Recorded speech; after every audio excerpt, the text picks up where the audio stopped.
So if you're having trouble with dosing or chemicals not going into your machine, there's a couple of things you can do. To remove the panel, you'll only remove the front panel for this process. You'll have a screw down here and a screw down here, removing the front panel, which is hooked on at the top, like so. So that's how you'll find it. You take the two screws off and there's a lip along the top. You lift and pull away from the machine. And what you'll find inside is two pumps. This one here takes in your detergent. Okay, so the clear liquid, usually clear. And this one here will take in your rinse aid, which is a blue liquid. Predominantly blue. So on the back of the machine you will have a clear pipe, and they should be marked. That one's marked detergent. The blue pipe, being blue, goes into the blue liquid rinse aid. Okay, so we have an electric pump here, and this one works on water pressure for the rinse aid. So we'll start with the rinse aid. You have a pump here, and if you look carefully you can see there's a plus and minus at the top, number 12 there, minuses at the bottom. So whichever way you turn it, if you're turning it in, that's going to be less chemical. If you're turning it out, that's going to be more.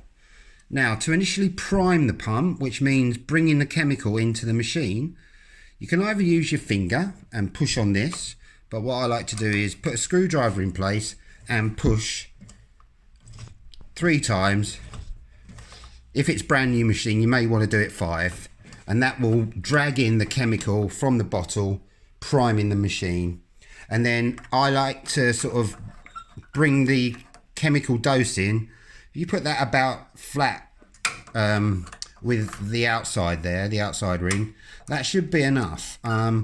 Never put your bottle up too high, like up there, because what will happen with a pressure pump, you'll create a siphon, which can lead to all the chemical being fed into the machine over an hour or two. So where you can, put your rinse aid bottle on the floor if you've got a pressure pump like this one.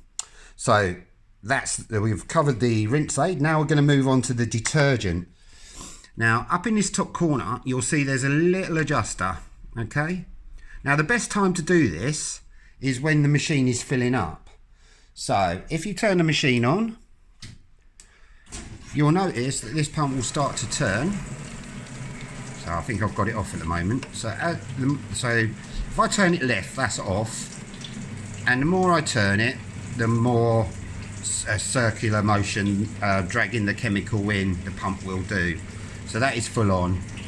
It's always best to leave it around halfway, and then you can check your chemical dosing and the results you get. It can depend on the water hardness, but that's a bit more further on.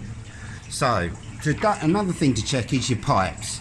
So you've got one coming in from the outside world, which is the bottle, and then this one here feeds the chemical up into the wash tank above. Okay, where the rinse aid one feeds it into the boiler, so you get it on the rinse and helps with the shine and the dry. And obviously this one is the detergent, which breaks down the fats. So you must make sure you haven't kinked your pipes anywhere.